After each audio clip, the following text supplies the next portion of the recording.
พี่น้องคอยไปเห็นโพสต์ของบอยเบิกบานตลกผู้มีชื่อเสียงโด่งดังของหมอลำเสียงสะกิดใจแต่ละมุกนี่โว้ยเด็ดเป็นตาได้เด้อ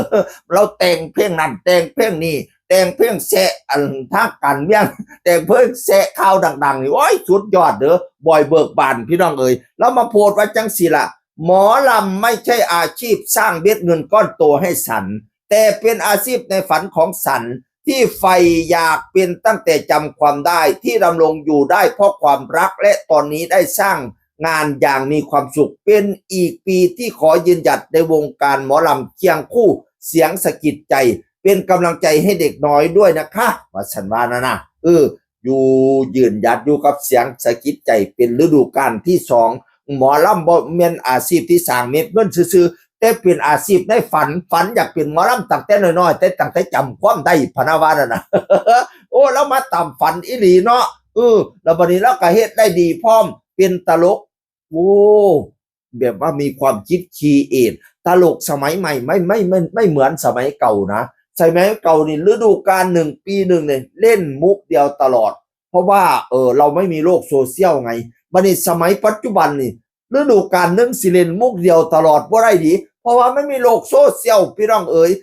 มุกนี่เขาเจ้ากระทายลงโซเชียลเบิ่งแล้วมุกนี่เขาเจ้ากระทายลงโซเชียลเบิ่งแล้วบัดนี้ตลกหมอลำก็เลยต้องหาอะไรสรรหาอะไรใหม่ๆมาแสดงให้ท่านผู้ชมดูโดยเฉพาะมุกหน้าเวทีดิบอยเบิกบานไม่ใหญ่หาแล้วก็เอ็นนี่พาเพลินเนี่ยโอ้ยสุดยอดสามก้อนเศร้าแห่งเสียงสะกิดใจพี่น้องเอ๋ยเพลงเราแต่งแซ่อันนั้นเข้าดังๆปาราปืนกลเน่แสะนายกปุราปุรีเน่สุดยอดเด้อ